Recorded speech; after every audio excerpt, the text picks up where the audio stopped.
Okay, so I pushed the wrong button. I'm not starting over, so this is just gonna have to be 2 videos, I guess. Okay, picking up where I left off. My vision. Let's start at ground zero. Okay. All right, so the good news about the opioid settlement distribution has begun. Okay, I've been following the story closely. The whole reason for doing this is someone needs to stand up for us. You know what I mean?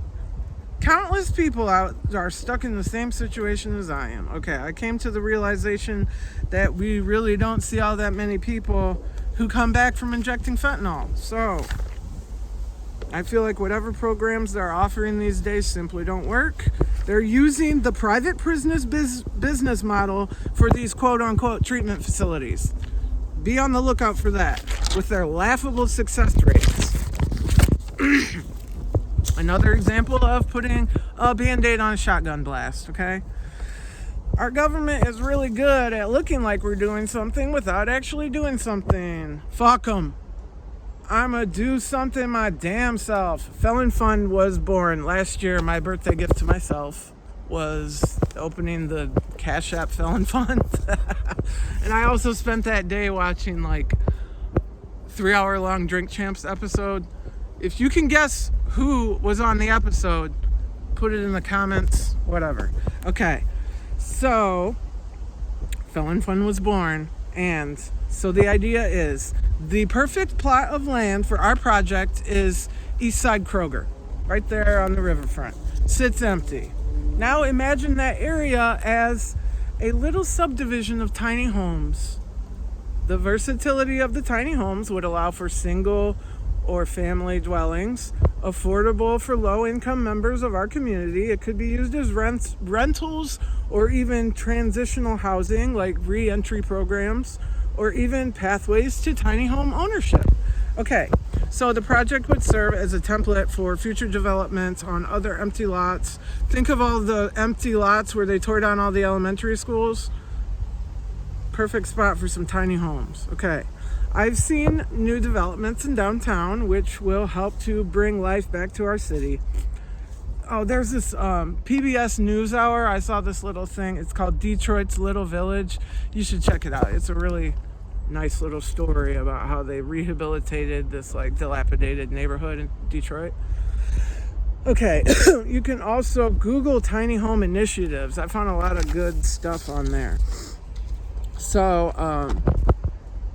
OhioAttorneyGeneral.gov, June 9th, 2023. Attorney General Dave Yost, along with 21 other attorney generals, secured final approval of combined $17.3 billion settlement with drug makers Teva, Allergan, CVS, and Walgreens for their roles in the crisis. Ohio is expected to receive $679.6 million over 15 years. And the Attorney General said, too many companies chose not to recognize and take action to prevent the opioid crisis that now continues to plague our streets. We and they have a moral obligation to help, not hinder, those that need assistance. And this money will be used statewide just for that. Recovery and relief. Doesn't that sound nice? How nice of him to say, but I think relief has to come before recovery. And we've heard their moral obligation nonsense how many times, okay? This just can't be trusted. Who knows? Okay, so the funds were secured in June 2023. There is an article, statenews.org, your questions about Ohio opioid settlement answered. So there's this, the One Ohio Recovery Foundation was established to distribute the funds, made up of government appointees, members of the legislature, and different communities. Most of the settlements specify 80% of the funds must be used to address the epidemic. Why not 100%? Unfortunately, the terms of the agreement may be interpreted broadly, meaning the terms are broadly defined through the use of vague language, which can lead to funds being exploited for purposes other than relief and recovery. So that just got me thinking, and I Googled opioid funds diverted to police. Oh, and guess what I found? Several examples. I wrote them down. It's just so disgusting. Okay, yeah. Google Ohio opioid settlement funds diverted to police. New York Times has an article from August last year. Opioid settlement money is being spent on police cars and overtime. Axios.com. Funding for cops stokes debate over use of opioid settlement money. Rightsandrecovery.org. States are inappropriately using opioid settlement funds for law enforcement. A worrying trend. Okay. And then the kicker that I found, PAARIUSA.org, which it stands for Police Assisted Addiction and Recovery Initiative. I do not want that's the last thing I want near me in my recovery. A police assisted? That, man. Okay, so when I read that article, I was so grossed out. It has like this .org, it basically tells police how they can get the funds. Law enforcement can access the opioid settlement funds, state by state guide. Register here. A freaking instructional. Okay, let me calm down. All right. Okay, so yeah, read numerous articles citing examples of these funds being used for police purposes. So this is a concern we have to be aware of. You can go to oneohio.org and read all about it. I tracked down this document. Funding priorities is what they have, which lists potential services the grant funding may support, includes typical treatment, harm reduction, reentry programs. But I don't like, they included public safety enhancements. Them fucking flock safety. They're going to try to pay for flock safety cameras with our opioid settlement. You can bet on it. Okay. And also heat mapping. Okay. That's considered part of their guidelines. They will fund whatever the hell heat mapping is. And when I looked it up, it's something to do with digital data collection. So we don't want that. Okay.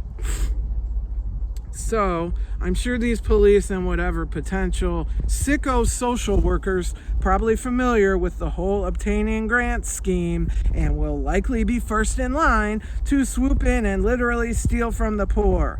I mean, look at the type of person chosen to represent us. Elected J.D. Vance, really? Send him back to Kentucky is what I say. All right. He's more Kentucky than he is Ohio. This is personal now, J.D. Vance. All right. That's what they used to call him as a turncoat, you know, where you one day call him Hitler, the next day kissing his ass. Okay. Switch sider. All right. Back to the story. These are just things we need to be aware of in moving forward, but we've got 15 years of funding on its way. So I'm hoping within that time frame, we've got a slight chance our project will actually get funded. I do have a plan B. If the town too hot, get up and leave. Okay, so I was investigating about grants. Yeah, so the way this money is going to come into every town, city, township. They calculated based on the number of lives lost in the county, city, like that's how they calculated how much money each jurisdiction gets is based on the number of lives lost. So I found tracked down some, they published some, I think it was just an article in October, they published what some of the funding's been spent on, and I didn't see anything police related yet, so that was good. Okay, so I was investigating about the grants, and it looks like we're going to need to establish a nonprofit. Googled how to start a nonprofit. Involves a lot of paperwork filings.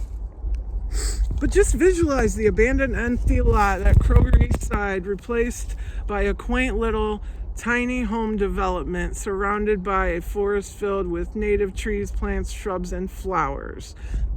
So on Codename Lorax, I'll describe just exactly what is a food forest and how does permaculture work.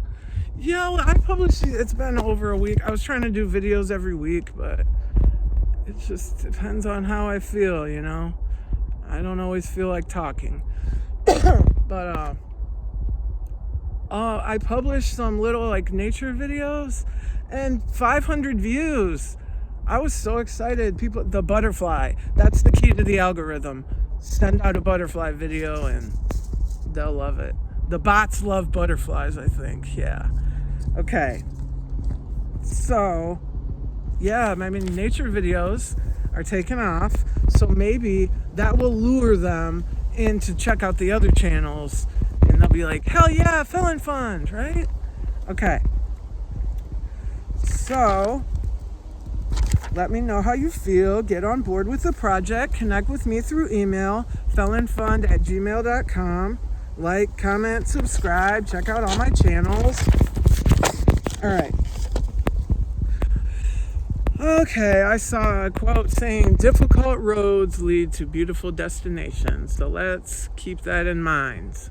Run with us, run from us, or get run the fuck over.